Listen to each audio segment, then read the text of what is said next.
नमस्कार दोस्तों, स्वागत है आप सभी का अनिल यूट्यूब चैनल पे। मैं हूं आनंद। तो आप लोग उम्मीद कर रहे हो कि एसबीआई पीओ का मेंस का जो इस कट ऑफ होगा वो कितना गया जाएगा और या फिर कितना होगा, मे भी कितना एक्सपेक्ट कर सकते हैं मुझसे, क्योंकि पेपर जो है इस बार सबसे टफेस्ट आया था। आप देख सकते हो कि 2020 में जो आया था कट ऑफ जनरल कैटेगरी का 88.93 था। 2021 में 94.85 था जनरल कट ऑफ, और 2022 में 78.56 था। ओके, लेकिन इस बार का जो पेपर आया था आपका क्वांट रीजनिंग, बहुत ही टफ पेपर आया था। आप देखे ही होंगे एग्जाम में कि आपसे मतलब एक तरह से क्वेश्चन सॉल्व नहीं हो पा रहा होगा, ठीक है, क्योंकि क्वेश्चन बहुत ज्यादा ही लेंदी थे। जिनके पास कंसेप्ट थे, बेसिक कंसेप्ट क्लियर थे जिनके, उनसे ही क्वेश्चन वो सॉल्व हो पा रहे थे, और जिनका कंसेप्ट नहीं था अच्छा, या जिनका प्रैक्टिस उस लेवल का नहीं था, वो नहीं कर पा रहे थे। कितने का तो ऐसा था सिचुएशन में एग्जाम में कि वो सॉल्व ही नहीं कर पाते, वो समझ नहीं पाते करूँ तो क्या करूँ। तो बहुत सारे लोग ऐसे थे एग्जाम के हॉल के अंदर जिनको कि वो बहुत फ्रस्ट्रेट फील कर रहे थे क्वेश्चन को देख करके, क्योंकि उनको उनसे बन नहीं पा रहा था। ठीक है, तो किस वजह से या फिर क्या क्या इग्नोरेंस होते हैं उसके, कि किस वजह से ये सब चीजें होती है कि हम मेंस में अच्छा परफॉर्मेंस नहीं कर पाते, इसके लिए मैं अलग से एक वीडियो बना दूंगा। या क्यों आपका मेंस में सिलेक्शन नहीं हो पा रहा है, मेंस आप क्यों नहीं क्रैक कर पाते हो, उसके लिए मैं आपको बताऊंगा टिप्स कि ये सब चीज़ों का आप दो को यदि आप अच्छे से प्रैक्टिस करोगे और अच्छे से आप यदि उस पर मेहनत करोगे तो आपका मेंस इस पे आसानी से निकल जाएगा, चाहे पेपर कैसा भी आए। आपका पेपर इजीली वे में निकलेगा। ठीक है, ये नहीं है रहेगा आपके दिमाग में उस टाइम में कि यार क्वांट बहुत बहुत टफ आ रहा है या रीजनिंग बहुत टफ आ रहा है। ओके, ये दो चीज़ें, दो सब्जेक्ट ऐसा सब्जेक्ट है ना जहाँ पे आप बहुत अच्छा स्कोर कर सकते हो। और क्वांट से लोग इसलिए डर जाते हैं क्योंकि क्वांट्स में लोग पूरे के पूरे टॉपिक कवर करके जाते नहीं है कभी भी। जैसे कि सपोज दैट, जैसे कि प्रोबेबिलिटी छोड़ देते हैं हम लोग, फिर मेंसुरेशन छोड़ देते हैं, फिर आपका मान लो टाइम एट वर्क वो अच्छे से कवर नहीं करते, सीरियसली नहीं लेते हैं, या बहुत सारे ऐसे टॉपिक जिसको हम सीरियसली लेते ही नहीं है, जो कि मेंस में आते ही आते हैं। ओके, या इस टाइप के क्वेश्चन जो कि मेंस में आते हैं, उस टाइप क्वेश्चन को हम प्रैक्टिस ज़्यादा सीरियसली नहीं करते। ओके, हम लोग कुछ टॉपिक के चक्कर में उलझे हुए रहते हैं, जैसे profit loss percentage, ratio proportion, ये सब में ही ज़्यादा उलझ के रह जाते हैं।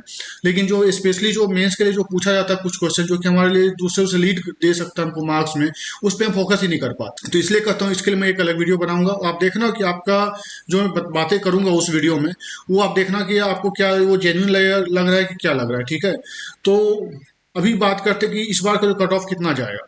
तो देखो, इस बार जो कट ऑफ है वो मतलब कि इस बार देखो, ये जैसे 88.93 गया था 2020 में, ठीक है, इसका यहाँ पे 98 94.85 गया, ये आपको पता है। 2022 में 78.56 गया था, ये है आउट ऑफ 250। ठीक है, ये 250 में से इतना नंबर है। ठीक है, 88.93, 94.85, 78.56, इस बार कितना जा सकता है एक्सपेक्ट कर सकते हैं। तो उम्मीद कर सकता है कि हम लोग यहाँ पे कि इस बार जो कट ऑफ जाएगी, मे बी उम्मीद कर सकते हैं ऐसा कि यार कम से कम 65 तो जाएगी, 65 या 62, इस टाइप से कट ऑफ जाएगी इस बार। ठीक है, या मैक्सिमम हो सकता है कि आपका 70 तक जाए इस बार कट ऑफ।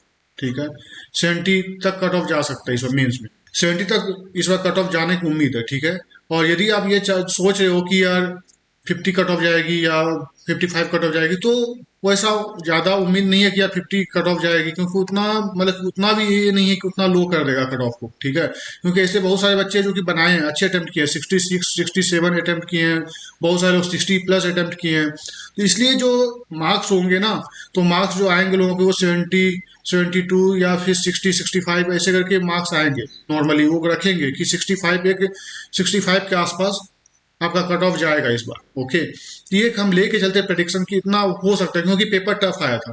ओके, तो इसीलिए मैं कह रहा हूँ कि इस बार जो कट ऑफ रहेगा ये 65 के आसपास रहेगा। तो यदि आपने इसके आसपास यदि आपने अटेम्प्ट किए होंगे इतने मार्क्स को लेकर के, कि मान लो आपने क्वेश्चन अटेम्प्ट किए होंगे 50 नंबर, 50 क्वेश्चन आपने अटेम्प्ट किए होंगे, मान लो 50 क्वेश्चन भी आपने अटेम्प्ट किया होगा। ठीक है, लेकिन यदि आपका एक्यूरेसी सही होगा, यदि आपका एक्यूरेसी बहुत अच्छा होगा, तो ऑब्वियसली आपका सिलेक्शन होगा। हाँ, लेकिन ये होता है कि जो आपका कट ऑफ रहता है उससे, मान लो कि एक एग्जांपल ले रहे हैं, मान लो एग्जांपल ले रहे हैं कि जैसे जैसे एग्जांपल ले रहे हैं कि मान लो आपका कट ऑफ गया, एक एग्जांपल तौर पर ले रहे हैं कि मान लो 60 कट ऑफ गया। ठीक है, 60 कट ऑफ गया, तो 60 से आपका मतलब कि 15 से 20 नंबर ज़्यादा होना चाहिए यदि आप चाहते हो कि श्योर शॉर्ट सिलेक्शन हो। ठीक है, मान लो आपका 60 कट ऑफ गया और आपका आ गया मान लो सपोज दैट 70 आ गया, तो एक चांस इसमें ये रहता है कि इस टाइप के जो 10 मार्क्स का गैप रहता है कट ऑफ से, उसमें क्या होता है दिक्कत कि जब आप इंटरव्यू दोगे ना, उसमें आपको बहुत अच्छा परफॉर्मेंस करना पड़ेगा, प्लस आपको जीडी में भी बहुत अच्छा परफॉर्मेंस करना पड़ेगा। ठीक है, और उसके साथ साथ यदि आपका मान लो कि 15 प्लस मार्क्स आते हैं, ठीक है, कट ऑफ से, तो आपको क्या एक एक्स्ट्रा एज मिलता है दूसरों से लीड करने के लिए, ठीक है। तो आपका सिलेक्शन में थोड़ा सा सिक्योरिटी ज़्यादा हो जाती है और आपका सिलेक्शन हो जाएगा। थोड़ा सा इंटरव्यू खराब भी चला गया हल्का सा, तो वो यहाँ से मैनेज हो जाता है। इसलिए कहते हैं कि जो मेंस होता है, मेंस में आपको बहुत अच्छा परफॉर्मेंस करना पड़ता है, इसलिए कि मेंस जो होता है, मेंस के जो मार्क्स होते हैं इंटरव्यू में बहुत काम आते हैं, ठीक है। तो मेरे अकॉर्डिंग इतना ही कट ऑफ जाने वाली इस बार, 65 या 60 के आसपास भी जा सकती है, ठीक है। 60 या 65 या 70 के बीच में ही रहेगा, उसे 60-70 के बीच में लेके चलो, उससे ज़्यादा नहीं जाने वाला है, ठीक है। 60 to 70 के बीच में कट ऑफ जाएगी इस बार, ठीक है, एसबीआईपीओ मेंस का। ओके, इससे ज़्यादा नहीं जाने वाली है कट ऑफ। ओके, समझ गए बात को। तो बस आप अब क्या करना है आपको, कि अब बस आपको करना क्या है अच्छे से। आपको मेंस लेवल का तो आपने देख ही लिया कि किस तरह का एग्जाम आ रहा है, किस तरह का मेंस में पेपर आ रहे हैं, किस तरह के लेवल आ रहे हैं पेपर मेंस के। तो यदि आप चाहते हो कि अभी आप श्योर नहीं हो कि यार मेरा सिलेक्शन होगा कि नहीं होगा, तो या ना हो, वो तो चलता रहता है, ठीक है, एग्जाम के हैं तो चलते रहेंगे। लेकिन अब आप क्या करो कि अगला जो आपका है अभी एसबीआई क्लर्क का है, या और भी ज़्यादा वैकेंसी आने वाले हैं, एसबीआई क्लर्क है या और अदर जो वैकेंसी आने वाले हैं अभी अपकमिंग है, सारे की प्रिपरेशन अभी से स्टार्ट कर दो। ओके, जहां आपकी गलतियां हो रही थी, जहां आप मेंस में फंस रहे थे, जो टॉपिक में आपसे नहीं क्वेश्चन बन रहे थे, उस पर थोड़ा फोकस करो और उसको थोड़ा वर्क ज़्यादा करो आप, तो बिल्कुल आपका सिलेक्शन अगले एग्जाम में हो सकता है, ठीक है। और रही बात करंट अफेयर की, तो करंट अफेयर आप अच्छे से पढ़ाई करो। और रही बात जो इंटरव्यू के लिए चाहते हैं कि इंटरव्यू आप कैसे तैयारी करें, ठीक है, इंटरव्यू के लिए, तो उसके लिए मैं एसबीआईपीओ के इंटरव्यू के लिए मैं बता दूंगा कि इंटरव्यू के लिए कैसे हम तैयारी कर सकते हैं और किस तरह से हम अच्छा स्कोर कर सकते हैं इंटरव्यू में। ओके, कोई कोर्स या कुछ भी इंटरव्यू के लिए ज्वाइन करने की जरूरत नहीं पड़ती है।